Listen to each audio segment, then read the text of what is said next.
안녕하세요. 저는 딸 둘 키우고 있는 40대 주부입니다. 얼마 전에 세상에서 가장 가식적이고 진심이라는 것이 없는 사람을 겪은 후에 참 힘들었어요. 사람을 믿을 수도 없고 소름 끼치고 하여간 정말 말로는 표현이 다 안 되네요. 절 그렇게 힘들게 한 사람이 누구냐고요? 바로 제 시어머니랍니다. 그래서 오늘은 제 진상 시어머니 때문에 온 가족이 고생을 하며 살게 된 이야기를 해드리려고 해요. 저는 지금은 주부로 살고 있지만 원래는 영어 강사였어요.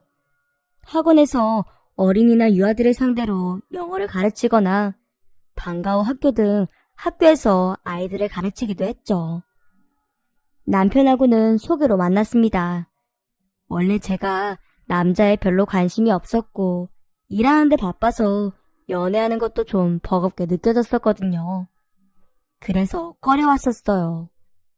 그런데 같은 학원 선생님이 소개팅 당일에 도저히 안 되겠다고 저한테 대신 나가달라고 하는 거예요.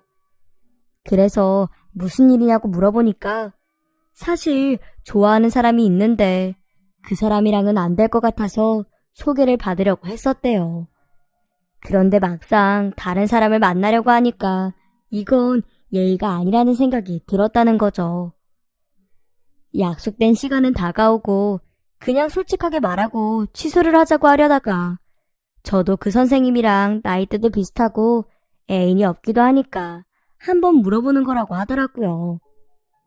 평소 같았으면 저도 관심 없다고 하고 거절을 했을 텐데 그날따라 기분이 이상했어요. 외롭기도 했고 누구랑 커피 마시면서 이야기하고 싶었는데 마땅한 상대가 없기도 했고요. 그래서 저는 알겠다고 했죠. 커피나 마시고 이야기나 나누고 올 마음으로요. 그런데 사람 인연이라는 게 참 신기한 것 같아요. 제가 부담 없이 나가서 그런 것도 있었겠지만 그 사람이 너무 편한 거예요. 처음 만난 사람인데 오래 알고 지낸 동창 같은 느낌이랄까? 나이는 저보다 2살 많았는데 친구 같고 재미있고 아무튼 낯설고 어색한 게 없었고 그냥 물 흐르듯 자연스러웠던 것 같아요. 그 사람도 저랑 이야기하면서 제가 편하고 말도 잘 통하는 게 너무 신기하다고 하면서 같이 막 과거를 되돌아보기도 했고요. 초등학교 어디 나왔어요? 동네는 어디 살았고요? 그럼 거긴 몰라요? 친구 중에 혹시 저랑 같은 학교 나온 친구도 없대요? 하면서 신상 파악을 하곤 했죠. 그런데 신기하게 맞아떨어지는 게 하나도 없는 거예요. 생판 남에다가 처음 보는 사람인 거죠. 그런데도 신기하게 이야기 나누는 내내 분위기도 너무 좋고 취향이 너무 비슷하고 유머 코드도 너무 잘 맞았어요. 별 얘기하지도 않았는데 시간이 금방 지나서 오히려 그냥 헤어지기 아쉬울 정도였죠. 사실 저야 출근 시간이 늦으니까 맥주 한잔 하고 헤어질까 싶기도 했는데 그 사람은 일반 직장인이라서 다음날 일찍 출근해야 하니까 차마 그러지 못하겠더라고요. 그래서 그날은 같이 밥 먹고 커피 마시고 그렇게 헤어졌습니다. 서로의 만남이 아쉽게 여겨져서 그랬는지 연락은 자연스럽게 이어졌고 매일 연락하다 보니 어느새 우리는 연인이 되어 있었어요. 그 사람은 친화력이 좋아서 사람들하고 모임도 많았고 항상 바쁘게 지냈습니다. 덕분에 저는 늦게까지 일하거나 주말에 일을 하더라도 딱히 문제가 없어서 마음이 편하기도 했고요. 그동안은 다른 사람들이랑 연애할 때 그런 부분이 불편했거든요. 상대방은 매 시간에 저와 함께하고 싶어 하는데 전 그렇게 해줄 수 없으니까 매번 미안하고 신경 쓰이고 그러는 거 있잖아요. 그런데 이 사람은 자기가 시간을 알차게 잘 보내니까 저한테 얼매이지도 않고 너무나 편하더라고요. 그 사람은 저랑 사귀자마자 절 데리고 주변 사람들을 만나 소개시켜주고 모임이 어떤 분위기인지 또 어떤 사람들과 함께하는지도 보여주면서 저를 안심하게 했어요. 그래서 저는 더 걱정할 필요가 없었지요. 좋은 사람 곁에는 정말 좋은 사람들만 함께하는구나 하는 생각이 들 정도였습니다. 그 사람은 가족들도 소개시켜주고 싶은데 정식으로 자리를 마련하면 제가 불편해할 테니까 불편하지 않게 인사를 시켜주겠다고 했어요. 식구들이 외식을 즐겨하니까 밖에서 밥 먹을 때 한번 같이 식사하면서 인사나 드리자고 하길래 알겠다고 했죠. 그래서 자연스럽게 저는 그 사람의 부모님과 여동생을 만나게 되었어요. 가족들 역시도 다 성격이 비슷하더라고요. 친화력 넘치고 다들 싹싹하고 친절하셨어요. 그래서 처음엔 결혼 생각을 진지하게 하진 않았는데 오히려 그 사람의 가족들을 보고 나니까 이런 분위기라면 가족이 되어도 좋겠다 하는 생각이 들었던 것 같네요. 그때까지만 해도 저는 사람 보는 눈이 없었나 봐요. 이상한 낌새를 전혀 눈치채지 못했으니까요. 그때 당시는 진짜 전혀 몰랐었죠. 지금 생각해보니까 조금 이상한 부분이 있는 것 같긴 하네요. 제가 식사 자리에서 인사를 드리니까 처음엔 당황해 하시는 것 같긴 했어요. 그런데 당연히 제가 나올 줄 모르셨으니 그럴 수 있을 것 같긴 해서 그건 저도 이해를 해요. 그런데 이 남자가 저를 부모님께 소개시켜드렸을 때 애인이라고 소개했을 때보다 제 직업을 이야기해 줬을 때 더 반가움을 표현하더라고요. 어머, 영어 강사라니 똑똑한 사람이네. 그럼 유학도 갔다 왔어요? 아주 글로벌하겠네. 하면서 그때부터 좋아하시더라고요. 물론 대단하게 유학을 다녀온 건 아니고 그냥 1년 어학연수 다녀왔다고 이야기하긴 했는데 그것만으로도 좋아하셨습니다. 그러면서 시어머니가 뭘 질문하셨는데 그게 기억에 남네요. 영어 강사면 돈 잘 벌지요? 외국에서 공부할 정도면 집안도 나쁘지 않을 것 같고 같이 일하는 선생님들도 다 부자겠고요. 네? 네, 엄청나게 부자는 아니더라도 어렵게 살지는 않는 것 같아요. 어머어머 세상에, 우리도 돈이 좀 있는 집안이라서 나도 재산 좀 있는 며느리가 좋았는데 정말 다행이네. 똑똑하고 돈도 있고. 친척들은 어때요? 친척들도 잘 살아요? 친구들은요? 주변에 다 부유하고 넉넉한 사람들 뿐인가? 우리 예비 며느리가 친화력도 좀 있고 다들 사이좋게 지내고 그렇죠? 물론 그때만 하더라도 시아버지와 아가씨는 시어머니한테 뭐라고 하시더라고요. 아직 며느리 될지 안 될지도 모르는데 사람 그렇게 부담 주는 거 아니라고요. 그런데 전 좋았어요. 결혼을 할 생각으로 인사를 드린 건 아니었지만 저를 며느리 될 사람으로 대해주시는 것도 좋았고 제가 부담스러워할까봐 시아버지와 아가씨가 시어머니를 자제시키는 것도 좋았고요. 그냥 제가 눈에 콩깍지가 씌어서 그랬나 봐요. 그땐 모든 게 다 좋아 보였어요. 그렇게 인사를 드리니 시어머니께서는 결혼 이야기가 오가지도 않았는데 제 연락처를 받아가서 종종 연락을 하셨고 저를 며느리라고 부르면서 살갑게 대해주셨어요. 좋은 화장품 바르라며 어느 제품인진 모르겠지만 화장품도 선물로 주시더라고요. 해외 명품 화장품과 똑같은 원료로 만드는 고급 화장품이라서 비싼 건데 특별히 챙겨주는 거라고 저한테 몇 개 건네주셨네요. 저는 피부가 예민한 편도 아니고 아무거나 다 써도 맞아서 그냥 주시는 선물이니 감사하게 생각하고 있었어요. 비싼 거라고 하셨지만 그런 걸 구분해낼 줄은 모르기에 그냥 썼네요. 그런데 그렇게 선물을 주고 나서는 종종 연락을 하셔서 화장품에 대해서 물으시더라고요. 어때? 탱탱하니 주름이 쫙 펴지는 기분이 들지 않아? 아, 저는 사실 둔해서 그런 건 잘 몰라요. 그래? 주변에 타는 사람들한테 물어봐봐. 아마 티 많이 날걸?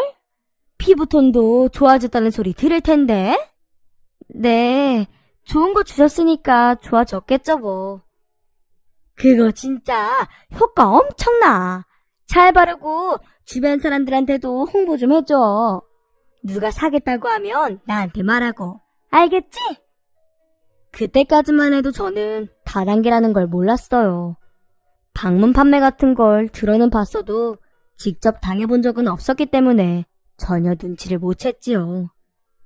그런데 시어머니께서 제가 아직 결혼도 하기 전인데 캔커피랑 빵을 사가지고 학원으로 오셨더라고요.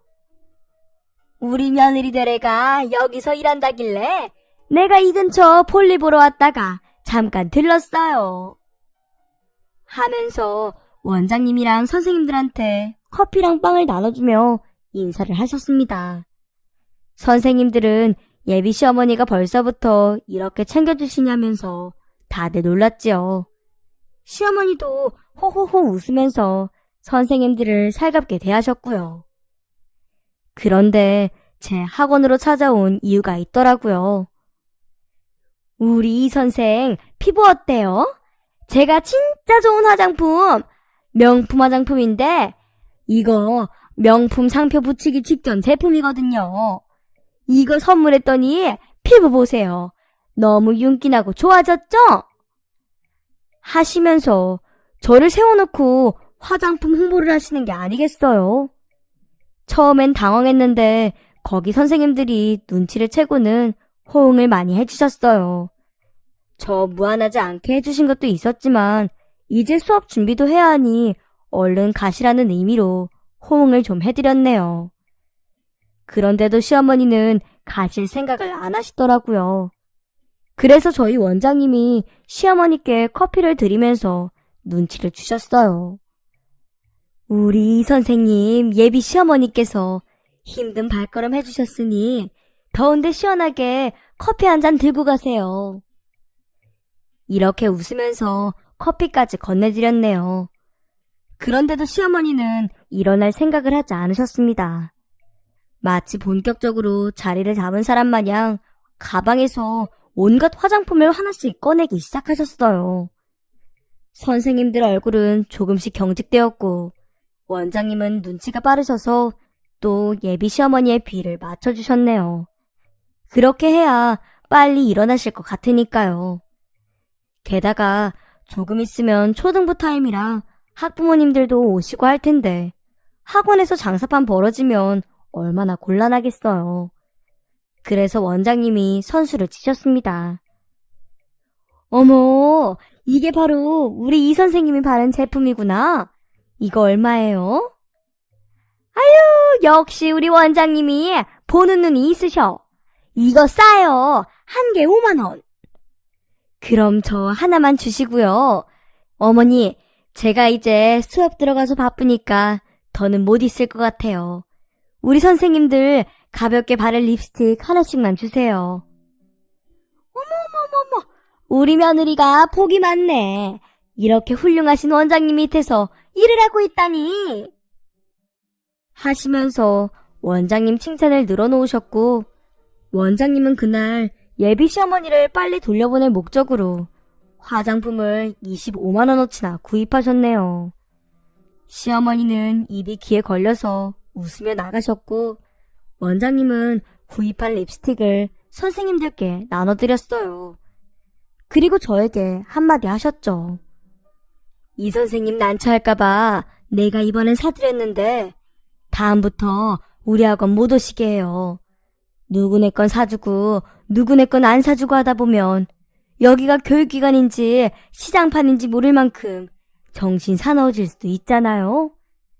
학원이 워낙 소문도 많고 말 많은 곳이니까 엄마들한테 혹여나 피해가지 않도록 주의해주고 다단계 제품이니까 더 조심스러운 건 사실이잖아. 안 그래? 네, 원장님. 정말 죄송하고 감사드려요. 저도 너무 갑작스럽게 오셔서 경황이 없었어요. 여기까지 찾아오실 거라고는 짐작도 못했네요. 그런데 원장님, 다단계가 뭐예요? 수업을 마친 저는 기분이 찜찜했습니다. 원장님께서 다단계에 대해서 잘은 모르지만 대충 이런 거다 하는 식으로 설명해 주셨는데 좋은 집단은 아닌 것 같은 느낌도 들었거든요. 무엇보다 중독성 있는 집단인데다가 당사자는 몰라도 주변 사람이 힘들 수 있다고 하시니 괜시리 걱정이 되더라고요. 그리고 원장님 말로는 분명히 여길 또 오시려고 할 텐데 절대 못 오시게 잘 설득하라고 해서 그것도 괜히 신경 쓰였고요.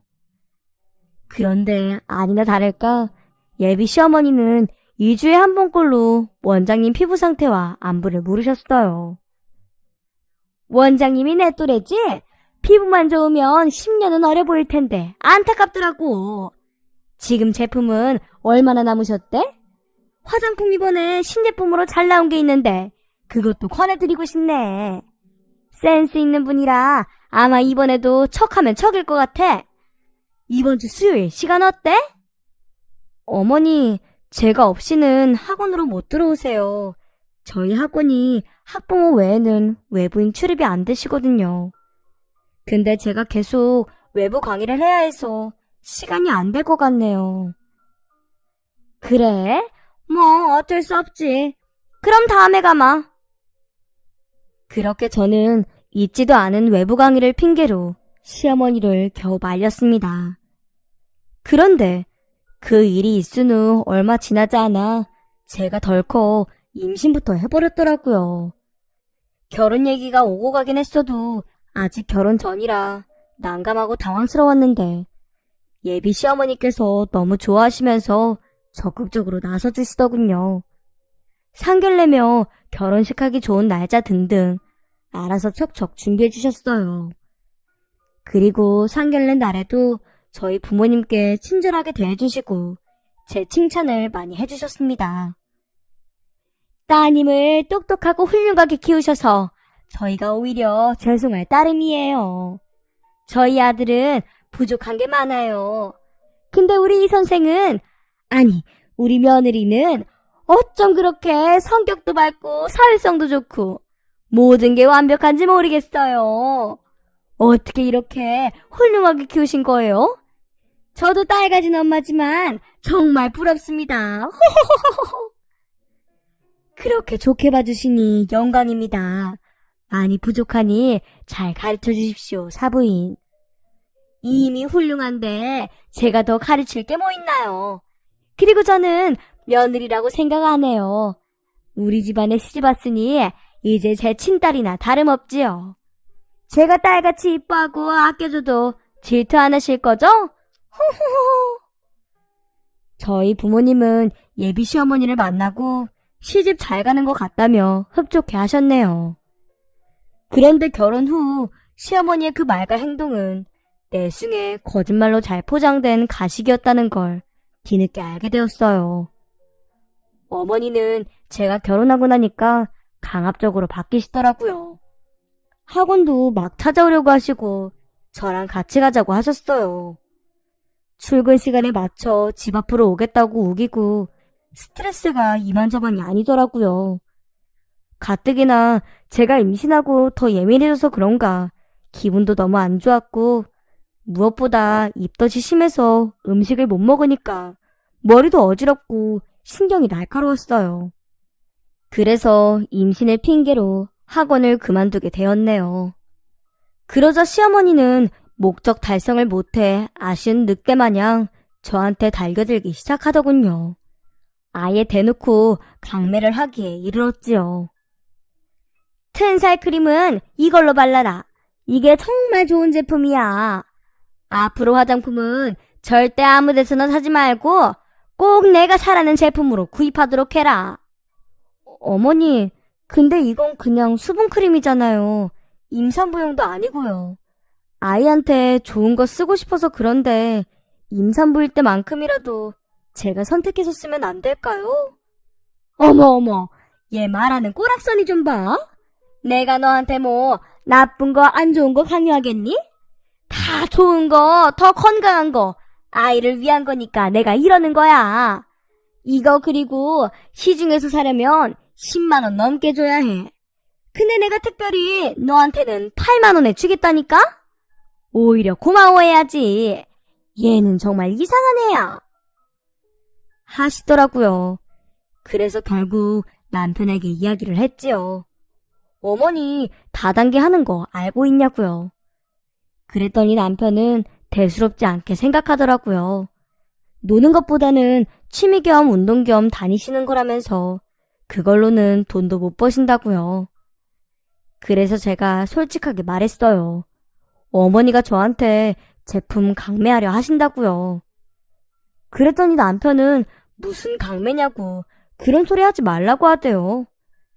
절 못 믿는 것 같아 서운했지만 대화가 안 통하는 것 같아서 그냥 저 혼자 해결해야겠다고 생각했네요. 그날부터 저는 쇼를 하기 시작했죠. 시어머니가 집에 오신다고 하면 화장대에서 제가 평소에 쓰는 화장품부터 치우고 어머니가 강매한 제품들로 꺼내 놓았어요. 그런데 그건 일도 아니었습니다. 더 큰일은 시어머니가 절 그 다단계 집단에 끌고 간 것이었죠.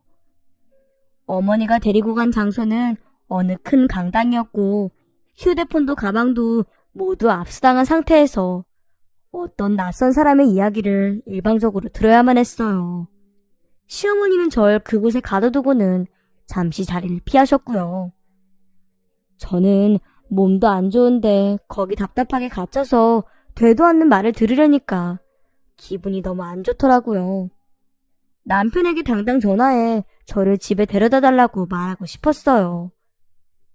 어머니는 그 강연의 지인분들한테 저를 자랑하고 싶다고 하더니만 다단계 집단에 저를 끌어들여 제가 제 지인들에게 판매를 하게 해서 그 이익까지 얻으려는 속셈이더라고요. 2시간 동안의 길고 긴 설명이 끝나고 전 정말 너무 힘들었어요. 끝나자마자 시어머니한테 가 따지려고 했죠. 그런데 강당문을 열고 나서니 시어머니가 풀이 죽어서 벌 받는 사람 마냥 고개를 숙이고 있고 제 또래의 젊은 여자가 시어머니한테 삿대질을 해가며 훈계를 하고 있더라고요. 저는 가서 따지려고 했는데 주변에서 누가 제 팔짱을 끼며 조용히 자제를 시켰습니다. 그 사람도 저랑 같이 강당에서 2시간 동안 잡혀 있었던 사람인데 저에게 눈치를 주면서 일단 들어보라고 하더군요. 그래서 멀리서 지켜봤어요. 그런데 훈계를 하던 젊은 여자가 시어머니한테 이렇게 말을 하더라고요. 지금 제일 성과 없는 거 아시죠? 제품은 제일 많이 땡겨놓고 이런 식으로 하시면 이제 더 이상은 제 팀으로 못 받아들여요. 지금 빚이 몇 억인 줄 아세요? 매일 이자 계산되고 있는 거 아시죠? 도대체 일을 이렇게 못하면서 이 일을 왜 하세요? 저랑 같이 가고 싶은 거 맞아요? 아유, 그럼요. 제 목표가 다이아 찍는 건데요. 저 금방 잘할 수 있어요.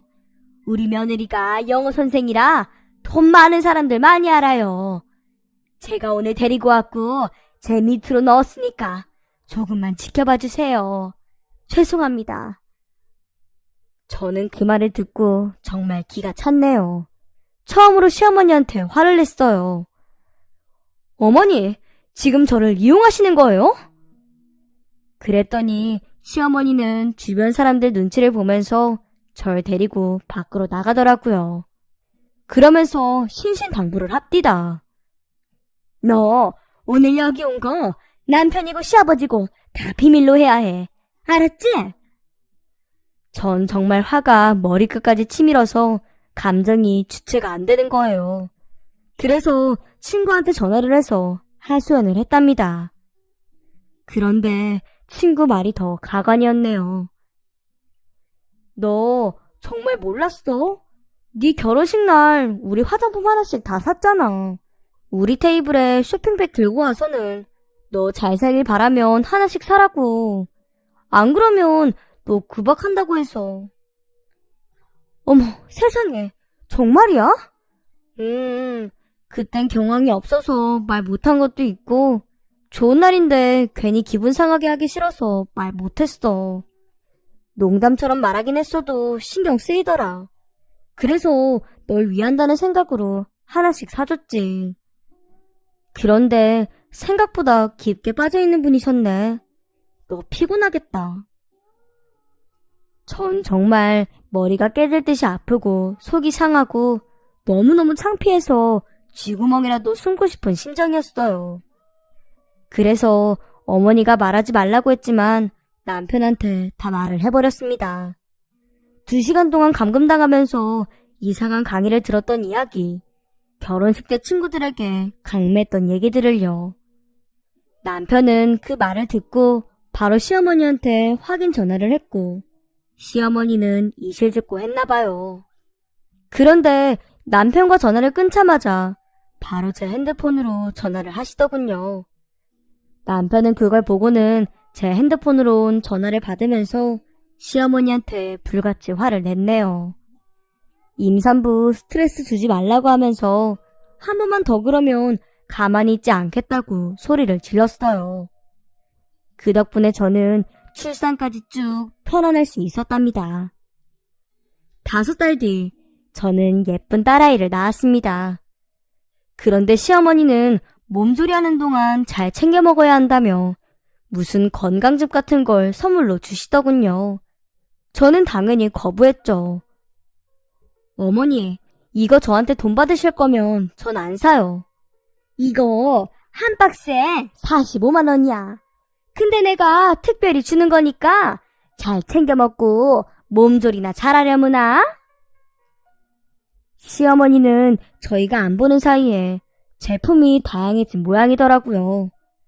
근데 제품 종류뿐만 아니라 가격대도 다양해졌더군요.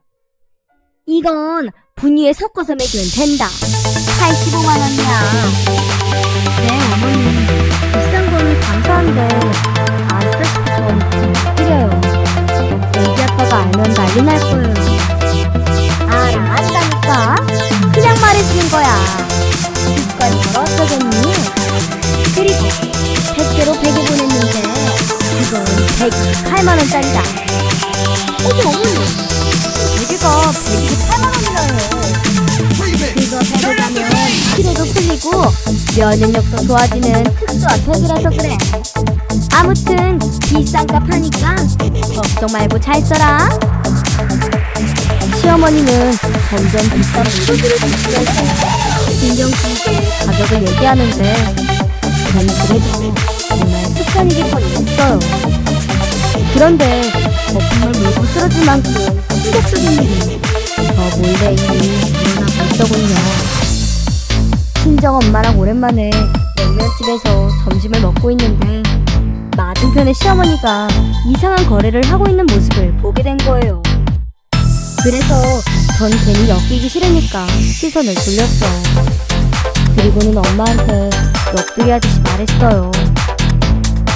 저런 것도 도박이나 마찬가지야. 못 끊잖아. 그치? 엄마는 저런 데 빠지고 그러지 마. 정말 사람 피곤하고 피말리고 그렇더라. 그런데 제 말에 엄마 표정이 굳으면서 어렵게 말하시더라고요. 너한테 그래? 응? 그게 무슨 소리야? 저한테는 안 그러겠다고 했는데 사실 사부인이 말이야. 엄마는 그동안 시어머니가 저희 친정에 찾아와 연애를 했다는 것을 이야기하셨습니다. 저와 남편의 부부 생활에 문제를 일으키고 싶지 않아 그동안 참아왔는데 요즘은 금액대가 너무 커져서 힘들다고 하시면서 울먹거리시더라고요.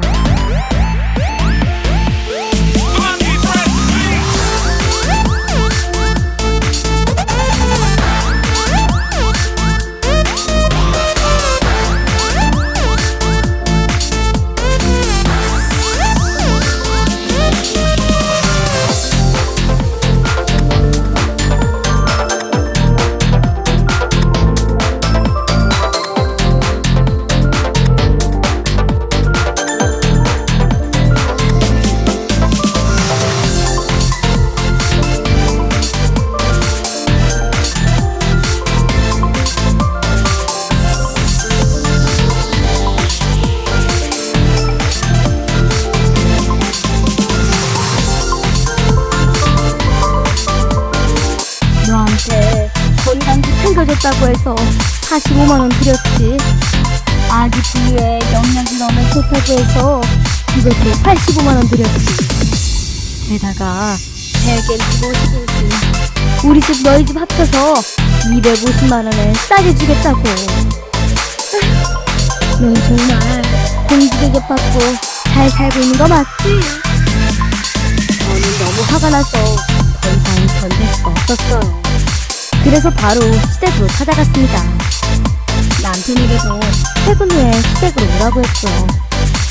그래서 시아버지와 아가씨한테 그동안 있었던 시어머니의 강매 이야기를 얘기했네요. 그리고 앞으로는 저희 집에 절대 그런 짓 안 했으면 좋겠다고 엄포를 놓았습니다. 시아버지와 아가씨는 그동안 전혀 몰랐다면서 말리지 못해 미안하다고 연신 사과하셨고, 시어머니는 저를 노려보시더라고요. 그 눈빛을 보고 아가씨는 시어머니에게 한 소리를 했지요. 엄마가 며느리한테 그렇게 하면 나도 엄마 같은 시어머니 만나는 거야. 내가 그런 대접 받았으면 좋겠어? 그런 거 싫으면 언니 구박하지 마. 내가 다 불편해. 언니, 미안해요. 우리 엄마가 아직 철이 없어서 그래요. 언니가 이해해줘요. 아빠랑 제가 앞으로 신경 쓸게요. 네? 솔직히 아가씨랑 시아버지가 무슨 죄가 있나요? 그래서 그냥 알겠다고 대답했지요. 시어머니는 잘못했다고 사과를 하면서 화 풀고 저녁 먹고 가라고 하시더라고요. 그러면서 주방으로 저를 끌고 가더니 속내를 내보이더군요. 내가 너 딸같이 생각했는데 정말 갈수록 마음에 안 드는 짓만 골라서 하는구나. 그렇게 얘기해놓고 시아버지와 아가씨, 제 남편 앞에서는 저한테 잘해주는 척, 친절하게 구는 척하고, 그들이 안 보는 곳에서는 저를 흘겨보고 은근히 툭 치고 가고 궁시렁거리면서 욕도 서슴지 않았어요. 저는 기가 막혔지만 똑같은 사람 되지 않으려고 참았습니다. 얼마나 치사하게 굴던지 진짜 짜증이 났지만 꾹 참았죠. 전 똑같이 무식한 사람은 아니니까요. 그런데 얼마나 치사했냐면요. 설거지 시키면서 물 쓰는 것도 구박하더라니까요. 시댁에서는 더운 물 쓰지 말아라. 옛날엔 다 찬물로 설거지했다. 어디 비싼 온수를 네 마음껏 쓰려고 하니? 집에서도 보일러 아껴 써라. 더운 물 펑펑 쓰지 마. 네가 쓰고 입고 먹고 다니는 거 다 우리 귀한 아들이 번 돈으로 쓰는 거잖니? 넌 이제 일도 안 하는데 살림에 도움이 되지 못할 망정 흥청망청 쓰기만 해서야 되겠니? 전 대꾸도 안 했죠. 대답할 가치가 있어야 대꾸를 하지 않겠어요. 그런데 제가 대꾸를 하지 않으니까 무시한다는 생각에 기분이 나빴는지 저한테 너무 스트레스를 주더라고요. 괜히 사람 오라가라 하고 아무것도 아닌 일에 트집 잡고 말이죠. 그러다 제삿날 일이 터지고야 말았네요. 시할아버지 제삿날 시어머니는 저한테 트집을 잡고 싶었는지 누가 시댁에 일하러 오는데 예쁘게 차려입고 오냐고 생트집을 잡는 거예요. 넌 시댁에 놀러와? 누가 치마를 입고 시댁에 오니? 일할 사람이 바지를 입고 와야지. 어머니, 제가 치마 입었다고 일 안 하겠다고 하는 것도 아니고 짧은 치마도 아니잖아요. 이거 막 입는 치마라 활동하기에도 편해요. 저 신경 안 쓰고 싶어서 이 옷 입고 온 거예요. 아무렇게나 앉아도 불편하지 않으려고요. 어머, 얘 좀 봐. 시애미가 말하는데 말끝마다 말대꾸를 해? 어머니 죄송합니다. 제가 다음부터는 바지 입고 올게요. 하면 될 것을. 막대 먹은 계집애 같으니라고. 어머니야말로 무슨 말씀을 그렇게 하세요? 막대 먹은 계집애라뇨. 아니 이것이 이래도? 시어머니는 화를 주체하지 못하고 제 머리에 탕국을 부어버리더군요. 전 바로 시댁 안방으로 들어갔고 제 몰골을 시아버지께 먼저 보여드렸네요. 시어머니가 방금 제 머리에 탕국을 부었다고 말하면서요. 그리고 아가씨와 남편에게도 보여준 뒤 바로 뛰쳐나왔습니다. 그리고는 차근차근 준비했죠. 시아버지에게 모든 것을 일러바칠 자료들을 말이죠. 저는 정말 싫었지만 제 발로 그 강당을 다시 찾아갔습니다. 그리고 시어머니를 붙들고 호통을 치던 그 젊은 여자 간부를 찾아갔죠. 시어머니한테 일하는 방법을 배워서 더 잘하고 싶다고 집단에 대해서 자세하게 알려달라고 하고는 녹취를 했습니다.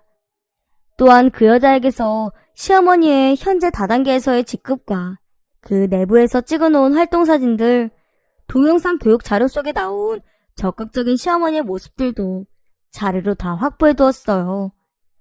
그리고 시어머니 앞으로 얼마만큼의 빚이 있는지까지 알아냈고 그 내역들을 리스트로 뽑아달라고 했네요.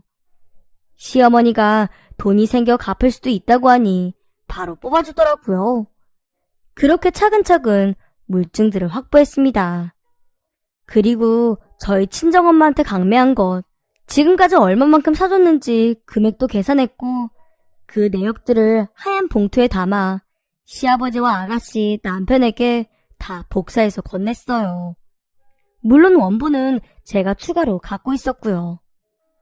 시아버지와 아가씨, 그리고 제 남편은 시어머니가 저질러 놓은 억대의 빚에 뒷목을 잡았고 시아버지는 당장 이혼하자며 소리를 질렀습니다. 이 정신 나간 여편네, 당장 나가! 집에 얼씬도 하지 마! 당신 같은 사람을 믿고 여태 같이 산 내가 원망스럽다. 여보, 내가 잘못했어요. 한 번만 용서해줘요. 시어머니는 시아버지 앞에서 무릎을 꿇고 싹싹 빌더니 갑자기 자리에서 벌떡 일어나더라고요. 그리고는 자기가 제정신이 아니었다면서 스스로 자기 뺨을 치면서 말했습니다. 어머, 내가 미쳤지, 미쳤어. 난 맞아도 싸. 정신 차린다고 그렇게 다짐을 했는데도 세상에, 어머 나 왜 그랬나 몰라. 여보, 나 한 번만 살려줘요. 아가, 내가 딸 같아서 살갑게 군다는 게 그만. 친정에도 정말 죄송하다고 꼭 좀 전해다오. 여보, 저 좀 한 번만 살려주세요. 제발요. 네? 시어머니는 한 번만 살려달라고 저와 시아버지에게 어찌나 애원을 하던지요. 그날 이후로 시어머니는 기도 못 펴고 찍소리 못하고 살고 계시고요. 저는 떵떵거리며 살고 있답니다. 너무 다행이죠? 주변 사람들이 하는 얘기가 보통은 비슷한 사람끼리 살기 때문에 시어머니가 이상하면 그 식구들이 다 이상한 사람인 경우가 많은데 그래도 시어머니 빼고는 다 정상인 걸 보면 저는 복받은 사람이라고 그러더라고요. 그래서 요즘은 그렇게 생각하며 살고 있습니다. 얼마 전엔 둘째 딸까지 출산해서 딸 둘을 키우며 아주 행복한 삶을 살고 있어요. 근데 그래도 아직 악몽을 꾸긴 합니다. 마음의 상처가 깊어서 그런지 상처가 그렇게 금방 치유되지 않더라고요. 그래도 이렇게 적고 나니 마음이 한결 풀리네요. 저의 긴 이야기 들어주셔서 감사합니다. 우리 썰맘 식구들은 가식적이지 않은 사람, 진실된 사람, 정말 좋은 사람들만 만나길 바랄게요. 그럼 이만 줄입니다. 모두들 행복하세요.